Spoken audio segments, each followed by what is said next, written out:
Hello. Have you ever wondered what a teacher's day really looks like? Let me share my story with you. My name is Sarah, and I am an English teacher. Every day is a little different, but there are many routines that stay the same. I want to tell you about one of my typical days, from the morning until the evening. I usually wake up early, around 6 o'clock in the morning. The first sound I hear is my alarm clock. Sometimes I feel sleepy and want to stay in bed, but I remind myself, my students are waiting for me. That thought helps me get up quickly. I wash my face, brush my teeth, and drink a glass of water. These small steps make me feel fresh and ready. After that, I prepare breakfast. Most days, I eat bread with eggs or sometimes rice with vegetables. I like to drink tea while I think about my classes. While I eat, I also open my notebook and look at my lesson plans. I ask myself, what do I want my students to learn today? How can I make it fun? I write down a few key words and questions. Planning is important because it makes the classroom time easier for both me and my students. Around 8 o'clock, I leave home. I carry my bag, which is full of books, pens, and sometimes small flashcards or pictures. On the way to school, I often imagine the smiling faces of my students. Thinking about them gives me energy and motivation. When I reach the school, I greet the other teachers. We usually say good morning to each other. These small words make the day feel brighter. Then I walk into my classroom. The students are already waiting. Some are laughing with their friends, others are busy reading, and a few are still sleepy. I stand at the front and say, "Good morning, everyone." The students reply, "Good morning, teacher." That moment always fills me with joy. Their voices make the classroom come alive. My first class begins. I like to start with simple questions, such as, "How are you today?" or "What did you eat for breakfast?" These warm-up questions help students relax and start speaking. Some answer shyly, some loudly, but I always smile and encourage them. I remind them it's okay to make mistakes. Mistakes are part of learning. After the warm-up, I move into the lesson. For example, today we are learning about daily routines. I write words on the board: wake up, brush teeth, eat breakfast, go to school. I say each word slowly, and the students repeat after me. Wake up, brush teeth, eat breakfast, go to school. Their voices echo through the room. Then I ask questions to connect the words with their lives.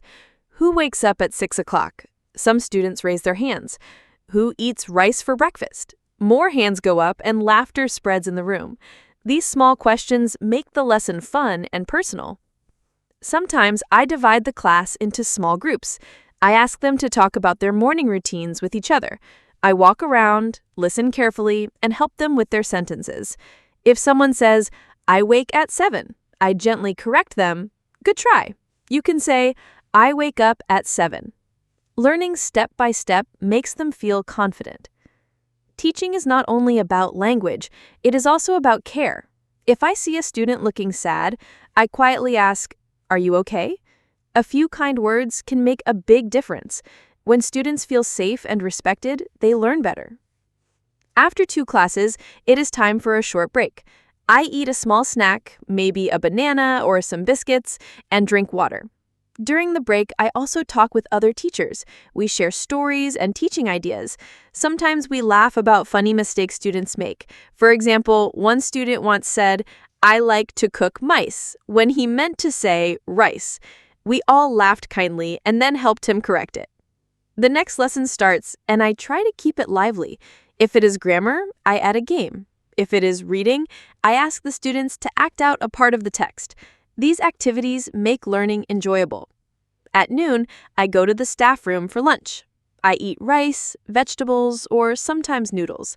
Lunch is also a time to rest and recharge. After eating, I get ready for the afternoon classes.